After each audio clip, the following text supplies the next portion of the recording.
সবাই কেমন আছেন আপনারা? আশা করি সবাই খুব ভালো আছেন। আমিও ভালো আছি। চলে এসেছি নতুন রেসিপি নিয়ে। আজকে আমি করতে চলেছি কপির ডাঁটা চচ্চড়ি। তার জন্য দেখুন ডাঁটাগুলো কেটে নিয়েছি, তার সঙ্গে আলু, বেগুন, মূলো সুন্দর করে হালকা করে ভাবিয়ে নিয়েছি, কড়াতে ভাবিয়ে নিয়েছি। এবার রান্নাটা শুরু করব। রান্না করা শুরু করার আগেই ফার্স্টে কড়ায় তেল দিয়ে বড়ি ভেজে নেব। এদিকে গ্যাসে কড়া চাপিয়েছি, তেল দিলাম। এবার বড়িগুলোকে ভেজে নেব। গরম হয়ে গেছে, এবার বড়িগুলোকে এক এক করে দিয়ে ভেজে নেব। বড়ি ভেজে তুলে রাখা হয়েছে। তেলের দেবো, কড়াতে যে তেল ছিল তার থেকে আর একটু তেল দিয়ে এবার একটু মশলাটা কষিয়ে নেব। তার আগে একটু ফোড়ন দিয়ে নেব, 5 ফোড়ন দিয়ে দিয়েছি বন্ধুরা দেখুন। এবার আমাদের একটা বেটে রাখা মশলা ছিল, যেটার ভিতর ছিল একটু আদা, একটু রাঁধুনি আর অল্প একটু সর্ষে, সাদা সর্ষে।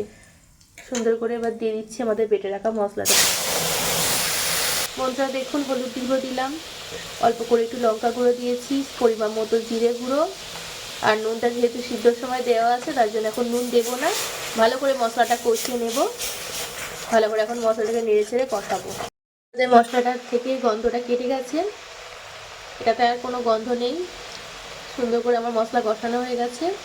এর ভিতরে আমাদের সিদ্ধ করে রাখা ডাঁটা, আলু, বেগুন, মূলো যা আছে সব দিয়ে দেবো। ওগুলো দেওয়ার পর একটু ভালো করে নেড়ে চেড়ে নিচ্ছি, যাতে মশলার সঙ্গে মাখিয়ে নিচ্ছি। আর একটু ভালো করে কষিয়ে নেব ডাঁটাটা দিয়ে। একটু কষানো হয়ে গেলে তারপর ঝাল নুনটা টেস্ট করবো, লাস্টে একটু চিনি দেবো। দেখুন উপর থেকে একটু চিনি দিয়ে দিয়েছি একটু আগে।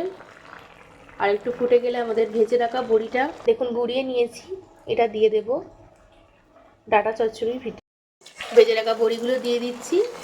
এরপর আমরা পরিবেশন করে দেবো আমাদের ডাঁটা চচ্চড়ি। আমাদের ডাঁটা চচ্চড়ি তৈরি হয়ে গেছে। রেসিপিটি কেমন লাগলো অবশ্যই জানাবেন। ভিডিও ভালো লাগলে চ্যানেলটি সাবস্ক্রাইব করে পাশে থাকুন। পাশে থাকা বেল আইকনটি প্রেস করুন। ভিডিওগুলো লাইক, কমেন্ট, শেয়ার করবেন বন্ধুরা। আপনাদের যাদের ভালো লাগবে সবসময় পাশে থাকুন। আমি আপনাদের পাশে সবসময় আছি। ধন্যবাদ বন্ধুরা। আমি পরে আবার অন্য ভিডিও নিয়ে আসছি খুব শীঘ্রই।